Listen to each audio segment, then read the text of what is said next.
মায়ানমারের সাথে মাত্র সামান্য একটা জায়গা সেখানে আছে।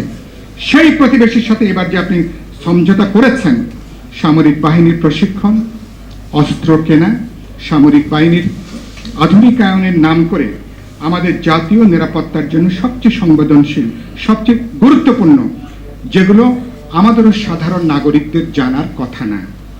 কিছু জিনিস আমরা জানবো, আর কিছু জিনিস একান্তই আমাদের জাতীয় নিরাপত্তার জন্য, প্রতিরক্ষার জন্য, যেটা খুবই সংবেদনশীল, খুবই গোপনীয়, সেই বিষয়গুলো থাকবে। বাস্তবে আপনি পুরো বিষয়টাকে সেখানে আপনি প্রতিবেশীদের ঢোকার, আমার একেবারে নারীর মধ্যে ঢোকার, আমার হৃৎপিণ্ডে ঢোকার, বাস্তবে আপনি একটা ব্যবস্থা কিন্তু এবার আপনি করে দিয়ে আসছেন। বলছেন এটা সমঝোতা, এখনো তো কোনো চুক্তি হয় নাই। তো আপনাদের এই অথরিটি আপনাকে দিয়েছে কি? আপনি যা কিছু করছেন, একটা সরকার, যার সরকারের কোনো রাজনৈতিক কোনো অথরিটি নেই, যার কোনো নৈতিক কোনো অথরিটি নেই, সে আমার স্বাধীনতা, সার্বভৌমত্ব, জাতীয় নিরাপত্তার প্রায় প্রত্যেকটা বিষয়ে নাগরিকদের সাথে কোনো আলাপ আলোচনা করা ছাড়া আপনি সমস্ত সমঝোতাগুলো করে এসছেন। সমঝোতার পরবর্তীতে এগুলো আনুষ্ঠানিকভাবে এগুলো চুক্তি স্বাক্ষরিত হবে। খেয়াল করবেন, পানির ইস্যুটা কোনো আলোচনার মধ্যে নাই। পানির ইস্যুটা বাস্তবে ভারত এখন পুরোপুরি আপনাকে এখন ভুলিয়ে দিয়েছে। এবং আজকে আমি ইসলামী আন্দোলন বাংলাদেশের এই অনুষ্ঠানে বলে যাচ্ছি, এই সরকার এক ফোঁটাও পানি ভারতের কাছ থেকে তারা আদায় করতে পারবে না। আদায় করার ক্ষমতা এই সরকারের নাই।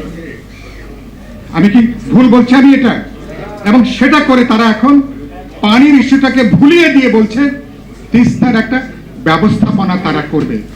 চীন অনেক আগে এই প্রস্তাব দিয়েছিল বলে এখন চীনের উল্টা ভারত একটা প্রস্তাবনা দিয়েছেন।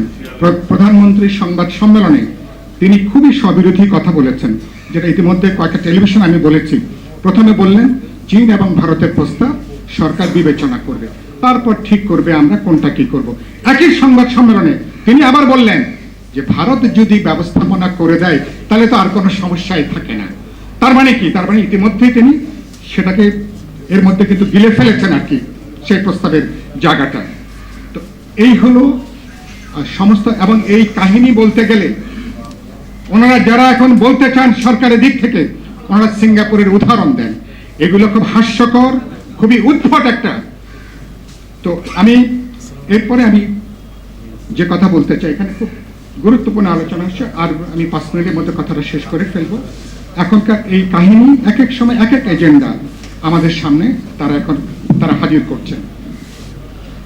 সমস্যাটা কোথায়? আজকে এই ইস্যুটা আপনি দেখছেন, বাস্তবে সরকার, তারা কেন প্রধানমন্ত্রীর সরকার, তারা কেন দিল্লির সরকারের কাছে এই কথাগুলো তারা বলতে পারছেন না আমাদের স্বার্থে?